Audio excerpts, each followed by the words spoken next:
tidak melakukan sesuatu pada kurun waktu tertentu. Dan sebagian besar itu kaitannya dengan berkenaan dengan makanan. Jadi secara umum definisi dari puasa itu adalah seperti itu. Maka kalau kita diminta berpuasa, misalkan untuk pemeriksaan laboratorium, kita diminta puasa untuk diperiksa 4 atau 6 jam. Atau pada saat kita akan dioperasi, pasien-pasien yang akan dioperasi juga diminta untuk berpuasa pada kurun waktu tertentu. Definisi puasa memang seperti itu secara umum. Secara syar'i, definisi puasa itu adalah menjaga diri untuk tidak makan, tidak minum, tidak melakukan hubungan suami istri secara sengaja sejak maghrib, sejak subuh hingga maghrib. Ada catatan yang sangat penting di belakang itu adalah bahwa ini semua diniatkan lillahi ta'ala, hanya untuk Allah semata. Dan ternyata oleh yang dirahmati Allah, korelasi antara niat yang lillahi ta'ala dengan tubuh kita, dengan manfaat yang dimunculkan setelah kita menjalankan puasa, luar biasa hebat. Pada saat kita lillahi ta'ala dan pada saat tidak lillahi ta'ala, ada kepentingan lain pada saat kita menjalankan puasa itu, ternyata efek yang timbul di dalam tubuh kita berbeda sama sekali. Prinsipnya, kalau kemudian kita meniatkan puasa kita ini lillahi ta'ala, maka insya Allah saluran pencernaan, saluran pipis kita, saluran pernapasan kita insya Allah akan terberikan dengan puasa kita itu. Mekanismenya sesungguhnya sangat rumit yang terjadi di dalam otak kita pada saat kita niat lillahi ta'ala itu. Jadi ada satu bagian di otak yang namanya hipotalamus itu yang menangkap niat lillahi ta'ala kita itu. Jadi otak itu mampu membedakan mana yang hak, mana yang batil, termasuk juga mampu membedakan ini niat yang lillahi ta'ala atau tidak. Betapa hebatnya otak kita ini. Maka kalau kita membicarakan tentang puasa ini, hal yang harus dilakukan pertama kali adalah niatkan ini lillahi ta'ala. Ini karena bacaannya hitam itu harus tahunya diserang gitu ya. Coba kalau Mas Mofir yang di sini nggak perlu lampu itu ya, karena mereka putih gitu ya. Iya, untuk keperluan kamera. Jadi, maka niat itu sangat penting. Jadi, pintu masuk dari semua hal yang kita lakukan selama puasa Ramadan ini, jadi niat itu.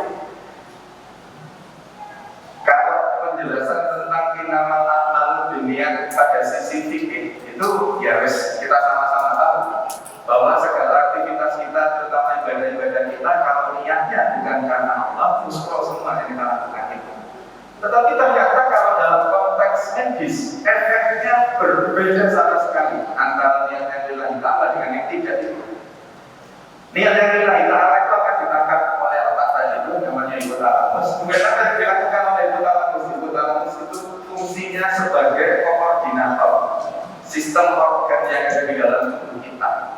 Maka kemudian mengkoordinir ginjal, paru-paru, lambung, liver, semua dikoordinasi di bawah hipotalamus itu. Hipotalamus akan terangsang saat niat kita lillahi ta'ala. Maka kenapa kok kita harus meniatkan diri kita untuk menjalankan puasa Ramadan itu, karena efeknya yang sebegitu dahsyat itu. Maka banyak hadis yang mengatakan kalau pada malam hari kita di bulan Ramadan itu tidak meniatkan diri kita untuk berpuasa Ramadan, maka puasanya akan batal. Banyak hadis yang menyatakan seperti itu. Maka teramat penting kita untuk menanamkan di dalam diri kita niat untuk berpuasa Ramadan yang konteksnya nanti pada perjalanannya dengan makanan, dengan sistem pencernaan yang ada di dalam tubuh kita ini. Maka niat itu menjadi penting. Bahwa yang dirahmati Allah, ayo kita tata ulang niat kita apabila ada puasa kita itu yang diniatkannya bukan selain karena Allah semata. Jadi kita tata niat kita karena pintu masuk sehat kita untuk konteks berpuasa Ramadan dan konteks tindakan kegiatan ibadah apapun itu niat yang lillahi ta'ala. Nah, bicara tentang makanan, bicara tentang saluran pencernaan itu, sesungguhnya Islam sudah mengaturnya di paling tidak di surat Al-A'raf ayat 31. Wa kullu wasrabu wa la tusrifu innahu la yuhibbul musrifin. Silakan makan dan minum, silakan boleh saja, asalkan jangan berlebihan. Kenapa tidak boleh berlebihan?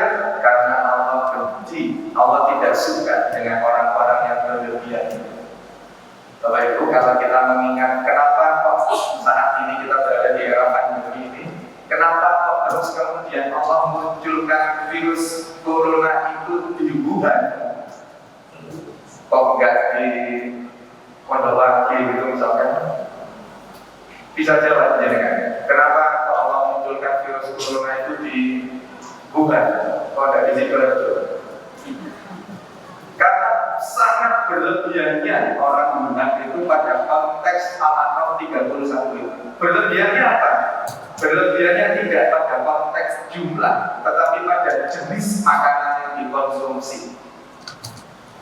Jadi pada COVID-19 ini kalau ditelisik secara teoritis medis itu ujung-ujungnya di Al-A'raf 31 ini karena berlebihannya orang-orang manusia-manusia yang ada di Wuhan itu. Berlebihannya tidak pada konteks jumlah yang terlalu banyak konsumsinya, tetapi pada jenis makanan yang dikonsumsi.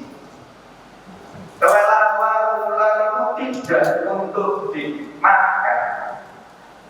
Karena jadikan pada saat awal-awal pandemi COVID-19 2020 kemarin itu kan sangat viral video yang beredar seorang wanita yang mengkonsumsi kelelawar itu, yang disop kelelawarnya itu aslinya di sana tidak dulu disop.